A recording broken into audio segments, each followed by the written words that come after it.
Hello everyone, welcome you all in my YouTube channel. Today in this video we are going to discuss about part 2nd of chapter theory of demand, in which we are going to discuss about a topic that is demand function.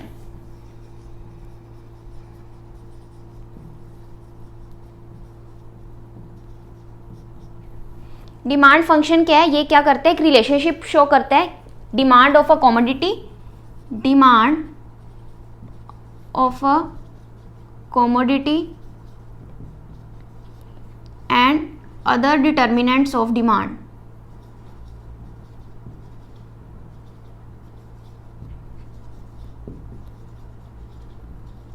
जो demand function है वो क्या है? Relationship show करता है demand of a commodity और demand के जो अदर डिटर्मिनेंट्स हैं, क्लियर, उनके बीच में क्या शो करता है? रिलेशनशिप शो करता है कि कैसे जो डिमांड है कमोडिटी की वो क्या है, अदर जो डिटर्मिनेंट्स हैं डिमांड के, सच एज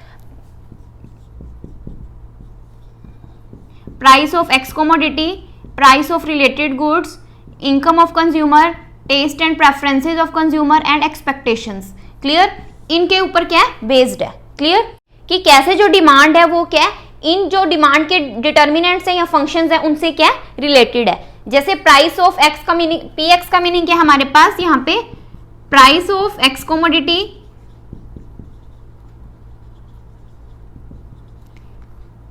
पी आर का मतलब क्या हमारे पास यहाँ पे? Price of related goods. Y का मीनिंग क्या हमारे पास? Income of the consumer.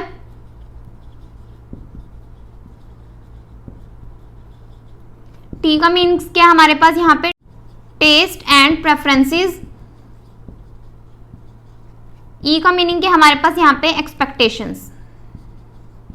Okay, जो डिमांड फंक्शन है वो क्या है हमारे पास यहाँ पे? टू टाइप्स में इसको हम डिवाइड करते हैं. Individual demand function and second है हमारे पास market demand function. Market demand function. Okay, ये जो डिटर्मिनेंट्स हैं, ये वाले डिटर्मिनेंट्स हैं जो वो किसके ऊपर बेस्ड है? इंडिविजुअल डिमांड फंक्शन के ऊपर, क्लियर.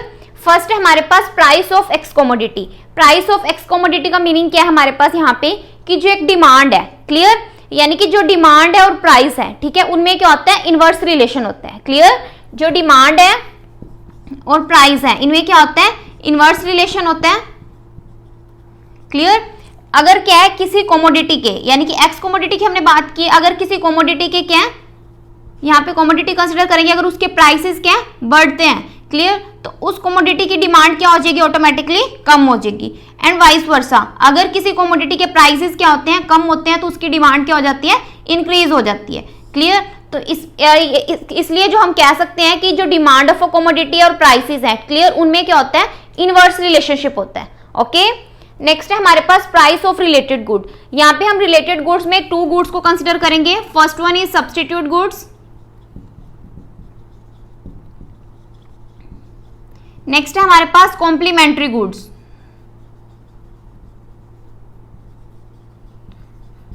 फर्स्ट है हमारे पास सब्स्टिट्यूट गुड्स. सब्स्टिट्यूट गुड्स कौन सी गुड्स होती हैं? जिनको हम क्या करते हैं? इंटरचेंजेबली यूज कर सकते हैं, क्लियर. यानी कि यहाँ पे हम क्या करते हैं? एग्जाम्पल कंसिडर करते हैं टी एंड कॉफी, क्लियर. अगर टी के प्राइसेस क्या है? अगर टी के प्राइसेस क्या है? बढ़ रहे हैं. टी के प्राइसेस क्या है? बढ़ रहे हैं, तो हम क्या करेंगे? जो हम यहाँ पे क्या करेंगे? कॉफी को, जो कॉफी की डिमांड है उसको क्या कर देंगे? इंक्रीज कर देंगे, क्लियर. तो यहाँ पे क्या, अगर टी के प्राइसेस बढ़ रहे हैं, क्लियर, तो हम क्या करेंगे? कॉफी की तरफ क्या हो जाएंगे? शिफ्ट हो जाएंगे. अगर कॉफी के प्राइसेस बढ़ रहे हैं तो हम क्या करेंगे? टी की तरफ क्या कर देंगे? शिफ्ट कर देंगे अपनी डिमांड को. ओके, तो उसको क्या बोलते हैं? Substitute goods, clear. यानी कि जिसको हम क्या करते हैं? इंटरचेंजेबली यूज करते हैं. उनके प्राइसेस के बढ़ने की वजह से हम क्या करते हैं? अपनी डिमांड को चेंज कर लेते हैं. उसको हम क्या बोलते हैं? Substitute goods. ओके, नेक्स्ट है हमारे पास कॉम्प्लीमेंट्री गुड्स. कॉम्प्लीमेंट्री गुड्स कौन सी गुड्स होती हैं? जो क्या होती हैं? एक दूसरे के ऊपर क्या होती हैं? डिपेंड होती हैं. यानी कि जो उनकी डिमांड है वो क्या होती है? एक दूसरे के ऊपर क्या करती है? डिपेंड करती है, क्लियर. यहाँ पे हम एग्जाम्पल लेते हैं, जैसे कार और पेट्रोल का एग्जाम्पल लेते हैं हम यहाँ पे, क्लियर. पेट्रोल या डीजल, क्लियर. यहाँ पे क्या है कि अगर जो कार है, क्लियर, कार के क्या प्राइसेस बढ़ रहे हैं, कार के प्राइसेस बढ़ रहे हैं, तो जो कार की डिमांड है वो क्या हो जाएगी, कम हो जाएगी। अगर कार की डिमांड ही हम कम कर देंगे, यानी कि कार कोई परचेज नहीं करेंगे, तो उससे क्या हो जाएगा, जो पेट्रोल है, पेट्रोल की जो डिमांड है, पेट्रोल की जो डिमांड है वो भी क्या हो जाएगी, साथ के साथ कम हो जाएगी। क्लियर। तो ये क्या है, कॉम्प्लीमेंट्री गुड्स। क्लियर। अगर क्या है कार के एंड वाइस वर्सा हम इसको यूज करेंगे, एंड वाइस वर्सा, अगर कार के प्राइसेस क्या है, कम हो रहे हैं, क्लियर, तो कार की डिमांड क्या हो जाएगी, इंक्रीज हो जाएगी, उससे जो पेट्रोल की डिमांड है वो भी क्या हो जाएगी, इंक्रीज हो जाएगी। तो इसलिए हम कह सकते हैं कि जो कॉम्प्लीमेंट्री गुड्स होती हैं वो क्या होती हैं, एक दूसरे के ऊपर क्या होती हैं, डिपेंड होती हैं। ओके, तो उसकी वजह से भी जो डिमांड है कंज्यूमर की वो क्या होती है, चेंज होती है। ओके, नेक्स्ट है हमारे पास इनकम ऑफ द कंज्यूमर। अगर जो कंज्यूमर है, क्लियर, इनकम क्या है, ये भी क्या करती है, अफेक्ट करती है कंज्यूमर की डिमांड को। क्लियर। यहाँ पे हम क्या कर रहे हैं, इंडिविजुअल डिमांड फंक्शंस को स्टडी कर रहे हैं, तो यहाँ पे हम क्या करेंगे, एक कंज्यूमर की स्टडी करेंगे। ओके, जो सारे डिटर्मिनेंट्स की स्टडी करेंगे वो हम क्या करेंगे, एक कंज्यूमर को कंसिडर करके ही करेंगे। ओके, ये नेक्स्ट हमारे पास इनकम ऑफ द कंज्यूमर में क्या था हमारे पास, कि अगर कंज्यूमर की इनकम क्या है, इंक्रीज हो रही है। क्लियर। अगर कंज्यूमर की इनकम क्या हो रही है, इंक्रीज हो रही है, तो इससे क्या होगा, कंज्यूमर की इनकम इंक्रीज होने की वजह से वो क्या करेगा, हम यहाँ पे जो गुड्स हैं, 2 गुड्स को कंसिडर करते हैं। First one is inferior goods और second one is normal goods. Clear. अगर कंज्यूमर की इनकम क्या हो रही है, इंक्रीज हो रही है, तो वो क्या करेगा, नॉर्मल गुड्स की डिमांड को क्या करेगा, इंक्रीज करेगा। क्लियर, ना कि इंफीरियर गुड्स की, यानी कि फिर उस केस में क्या होगा, इंफीरियर गुड्स की डिमांड क्या हो जाएगी, डिक्रीज हो जाएगी। क्लियर। अगर एक कंज्यूमर की इनकम ज्यादा है, क्लियर, या अच्छी है या बढ़ गई है, क्लियर, उस केस में वो क्या करेगा, अच्छी क्वालिटीज की गुड्स हैं, क्लियर, उनकी डिमांड क्या करेगा, वो ज्यादा करेगा as compare to inferior goods. Inferior goods कौन सी गुड्स होती हैं, जो क्या होती हैं, पुअर क्वालिटी की होती हैं, यानी कि जो चीप गुड्स होती हैं। ओके, तो उसकी वजह से भी जो डिमांड है कंज्यूमर की वो क्या होगी, चेंज होगी। ओके, नेक्स्ट है हमारे पास tastes and preferences. Clear. Taste and preferences के अकॉर्डिंग भी जो कंज्यूमर की डिमांड है वो क्या होती है, चेंज होती है। क्लियर। अगर कंज्यूमर्स को लगता है कि जो कमोडिटी का वो कंजप्शन कर रहे हैं, क्लियर, वो क्या उनके टेस्टीज एंड प्रेफरेंसेस के अकॉर्डिंग है, तो वो क्या करेंगे, उस कमोडिटी की डिमांड को क्या करेंगे, इंक्रीज करेंगे। अदरवाइज वो क्या करेंगे, मतलब उस कमोडिटी की डिमांड को क्या करेंगे, डिक्रीज करेंगे, कि अगर उनके टेस्टीज एंड प्रेफरेंसेस के अकॉर्डिंग वो कमोडिटी नहीं है, तो उस केस में वो क्या करेंगे, उस कमोडिटी की डिमांड को डिक्रीज करेंगे। ओके, नेक्स्ट है हमारे पास एक्सपेक्टेशंस। एक्सपेक्टेशंस क्या होती हैं, possibilities in near future. Okay, कि अगर एक कंज्यूमर को लगता है कि इन फ्यूचर जो प्राइसेस हैं वो क्या बढ़ने वाले हैं, यानी कि इंक्रीज होंगे। क्लियर। जो कमोडिटी को वो कंज्यूम कर रहे हैं, इन फ्यूचर उनके जो प्राइसेस हैं वो इंक्रीज होंगे, तो वो आज की डेट में वो क्या करेंगे, प्रेजेंट में क्या करेंगे, उसकी डिमांड को इंक्रीज करेंगे।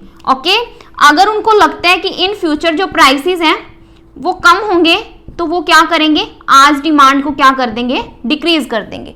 क्लियर। तो जो डिमांड है कमोडिटी की वो किसके ऊपर डिपेंड करती है, कि फ्यूचर्स में क्या एक्सपेक्टेशंस रहने वाली हैं, उनके अकॉर्डिंग कंज्यूमर अपनी डिमांड को चेंज कर सकता है। ओके, ये थे हमारे पास इंडिविजुअल डिमांड फंक्शंस। नेक्स्ट है हमारे पास मार्केट डिमांड फंक्शंस।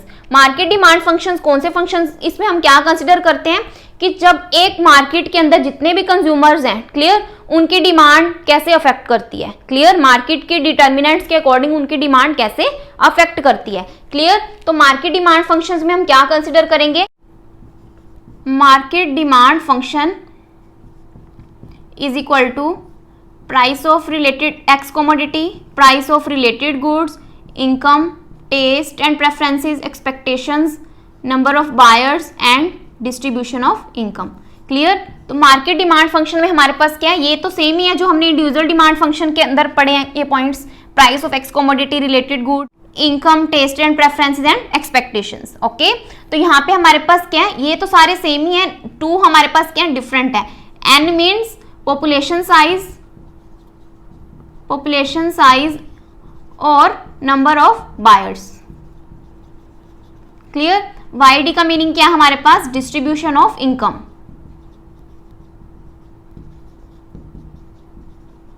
क्लियर। यहाँ पे N का मीनिंग क्या है हमारे पास, पॉपुलेशन साइज और नंबर ऑफ बायर्स। यहाँ पे क्या है कि अगर जो पॉपुलेशन साइज है, क्लियर, यानी कि जो पॉपुलेशन है वो क्या हो रही है, इंक्रीज हो रही है। क्लियर। अगर क्या होगी, पॉपुलेशन इंक्रीज होगी, क्लियर, तो उससे जो डिमांड है, डिमांड भी क्या होगी, ज्यादा होगी, क्योंकि जो कमोडिटी है हमारे पास, उसको बाय करने वाले कंज्यूमर्स क्या है, ज्यादा है मार्केट के अंदर, तो इसलिए वो क्या करेंगे, डिमांड ज्यादा करेंगे। क्लियर। नेक्स्ट है हमारे पास कि अगर क्या पॉपुलेशन साइज कम है, तो इससे क्या है, जो कमोडिटी को खरीदने वाले बायर्स कम है मार्केट के अंदर, तो जिसकी वजह से जो डिमांड है वो भी क्या होगी, कम होगी। ओके, इससे भी क्या होता है कि जो डिमांड है वो क्या होती है, अफेक्ट करती है। क्लियर। नेक्स्ट है हमारे पास YD. YD means distribution of income.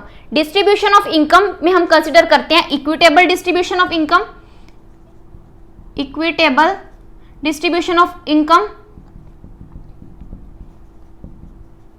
And unequitable distribution of income. Clear.